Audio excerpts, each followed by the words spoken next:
Well, yeah, we got to brace ourselves, right, when we talk about heat like this. And a heads up that most Phoenix trails could end up closing this week because of the extreme heat. They do that when the National Weather Service does issue an excessive heat warning. So David Chasanoff, he is live from a Phoenix fire station in South Phoenix this morning. So David, we know hikers, they always get rescued. I mean, we just saw, 3 yesterday on Camelback alone, basically just back to back.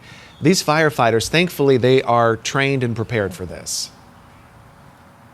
Yeah, they really are. And this situation can even happen on closed trails too. We know from 2021 to 2024, Phoenix saw between 30 to 57 rescues on closed trails. But like you said, Justin, this can happen on open trails as well. Just like we saw yesterday, 3 rescues we're talking about here. Now we have Phoenix Fire Captain Aaron Dutcher joining us now.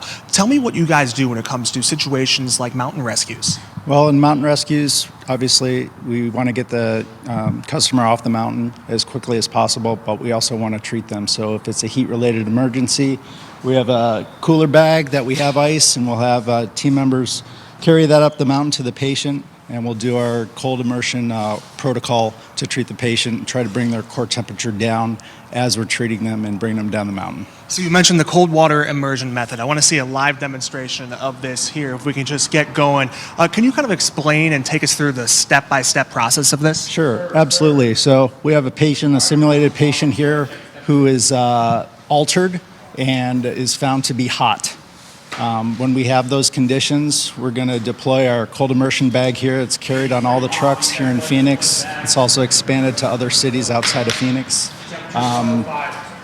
We have a temperature that came back of 105, and the patient is not responding appropriately. So we carry ice on all of our fire trucks.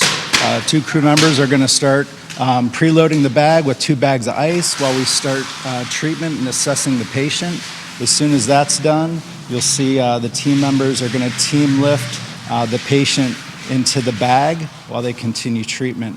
After that, we're going to add more ice onto the patient. And the goal here is to rapidly cool the patient and to stop the patient from getting warm, because they're still in that hot environment right now. They're continuing to heat up and get hot. So the goal is to cool that down as quickly as possible. How long does it take for this process to become effective? Sometimes it happens very, very quickly. Other times it can take longer. We have had several instances where the patient begins to talk to us and answer questions on the way to the hospital, and we've certainly had good outcomes where patients have walked out of the emergency room rather than having to be admitted to the ICU because of this protocol. And I know in situations like this, there's definitely a big difference between heat exhaustion and heat stroke. What is it? Absolutely. So with heat exhaustion, you're hot, you're sweating profusely, you're tired, you may be a little dizzy, lightheaded, a little shortness of breath. That can progress very quickly to heat exhaustion, where your body actually stops sweating and your mental status drops. So you can be altered, you can be unresponsive, and that is a life-threatening situation as your body core temperature continues to rise. So obviously the main goal when it comes to things like this is to definitely avoid this from even happening, right? People have to be safe out there. Absolutely. We want the best for the residents of Phoenix and the people that visit. So some tips to be safe are, if you're going to do stuff outside, any activities, do it early, in the early morning hours or later after the sun goes down. Make sure to hydrate days before, not just right before you go out. Make sure you carry water with you.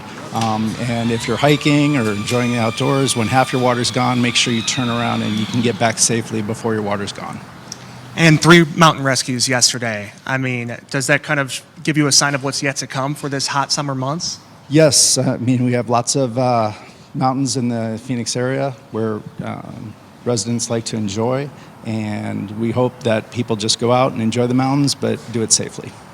So there we had it, the step-by-step process of cold water immersion, really a detailed process just to make sure that the patient is safe. Guys, we'll send it back to you. We're in Phoenix. David Chasanoff, 12 News, today in AZ.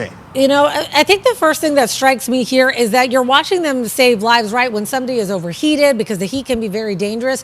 But I'm thinking they're not superheroes. I mean, we think of them as that way, as that nothing can hurt them. But a lot of the reasons that these kind of laws were put into place, as far as ordinance, I should say, of closing the mountain trails, is to help our fire crews as well, our rescue crews. Yeah, because I know one year they had multiple firefighters have heat exhaustion trying to save people off the mountain. Yeah. You know, so interesting stuff there.